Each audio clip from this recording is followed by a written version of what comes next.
Bismillahirrahmanirrahim. Assalamualaikum. Nama saya Nurul Jannah binti Zaidi, nombor matrik 055992.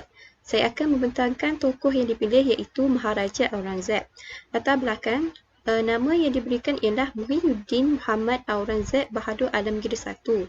Nama gelarannya ialah Alamgir yang bermaksud penakluk dunia ataupun pemegang alam. Dan gelaran yang kedua, The Grand of Mongol.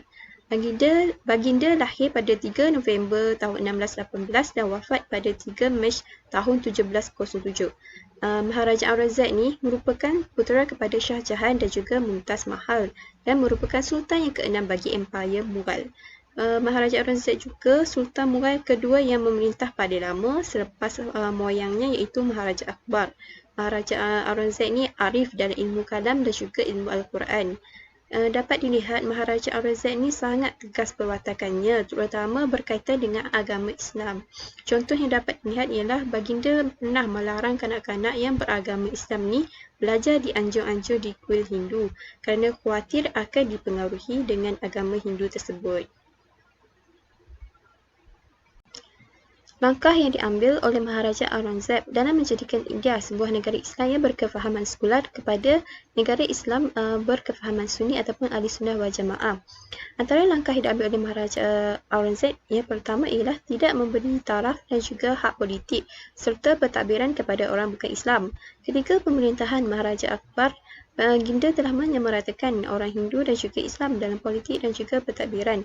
Maharaja Akbar juga turut mengutamakan masyarakat Hindu bangsawan Rajput kerana mereka mempunyai taraf kedudukan pada ketika itu. Baginda juga turut menggalakkan perkahwinan antara orang Islam dan juga Hindu bagi mengukuhkan sokongan serta menggalakkan perdamaian antara kedua-dua agama.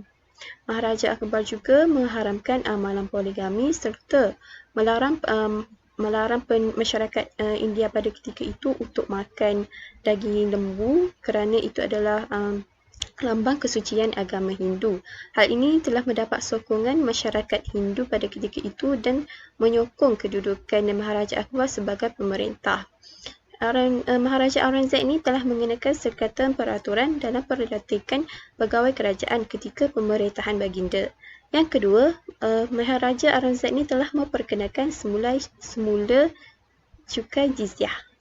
Yang pertama, baginda telah menghapuskan 80 cukai yang membebankan rakyat yang diperkenakan ketika pemerintahan Maharaja Akbar, dan Maharaja Aurangzeb juga turut menggantikan pemungut cukai orang Hindu kepada orang Islam. Yang ketiga, Maharaja Aurangzeb ni telah menghapuskan semua bentuk hiburan, iaitu yang pertama persembahan emas dan juga tembaga yang seberat timbangan badan oleh para pembesar kepada raja-raja sempena ulang tahun kelahiran raja.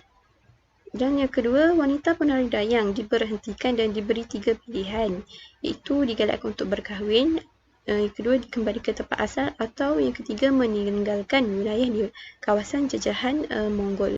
Yang keempat, baginda menghapuskan takwin Hindu dan menggantikan dengan takwin Hijrah. Maharaja Aurangzeb juga turut menghapuskan ajaran din ilahi yang diperkenalkan oleh Maharaja Akbar.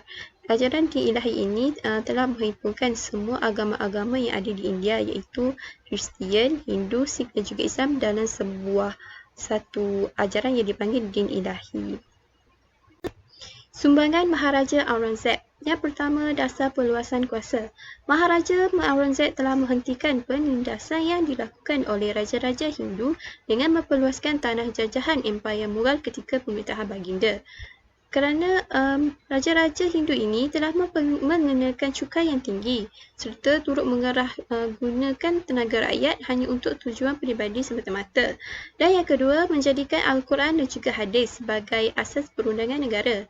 Tindakan Maharaja Aurangzeb ini telah menyebabkan Islam kembali berdaulat setelah diselewengkan dengan kefahaman sekular ketika pemerintahan Maharaja Akbar dan pemerintahan dan pentadbiran kerajaan Mughal di India ketika pemerintahan Maharaja Aurangzeb ini mengikut ajaran Islam yang sebenar.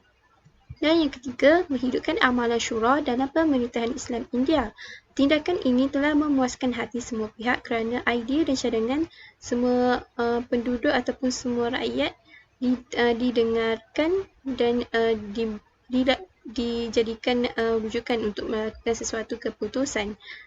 Dan yang kedua, baginda Maharaja Aurangzeb juga turut menggunakan kuasa budi bicaranya dalam mengambil sesuatu tindakan.